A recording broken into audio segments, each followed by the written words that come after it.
there is a feeling of disbelief that it couldn't get this bad.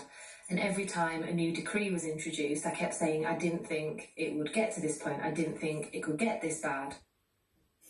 So our teacher, Carly Drinkwater, joins us now from Italy. Carly, good to see you. So your perspective has been very interesting because, as our reporter said in the last piece, you know, Italians and people who live in Italy say, take heed, be warned, this is coming to you guys wherever you are around the world. What has it been like? How long have you been under lockdown?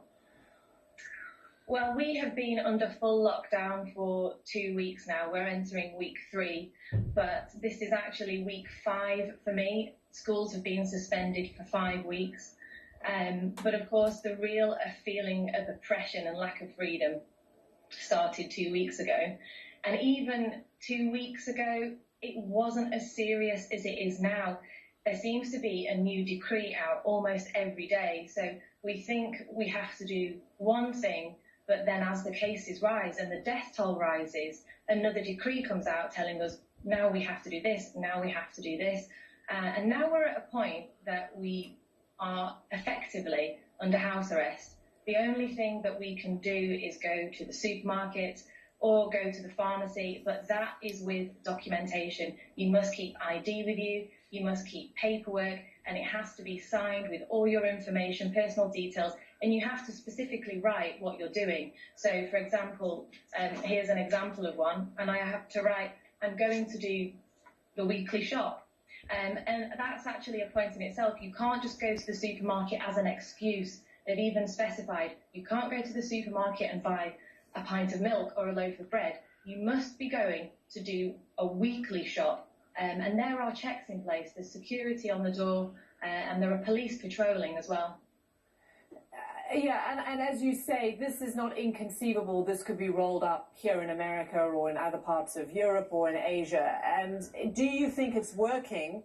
And more importantly, how are you personally keeping busy? How are your neighbours keeping busy? How are you managing? We are holding tight. We're keeping busy through any indoor activity, reading, watching films, cooking. I think we'll all put on a lot of weight through this, but that's the least of our worries. Drinking too much probably as well. Absolutely. I've also noticed here in the States, I think every puzzle has been bought on Amazon and Target. Certainly families are coming together in a positive way. Are you seeing that where you are, or is it all very anxious? It's very quiet. We live in the countryside, so I have seen reports, and I've seen friends of mine across Italy share videos of them coming out onto the balcony, playing musical instruments, singing to each other, which is such a beautiful way to respond to the loneliness we're facing.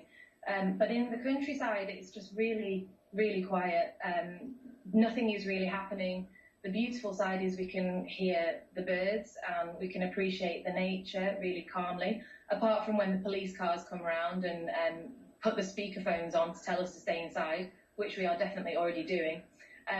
But there is a sense of quiet stoicism, that we're just staying inside, we're doing our part. There are people doing much worse and working much harder than we are. The doctors and nurses are the front line, the only line of defence against this. So what we are being asked to do is little in comparison.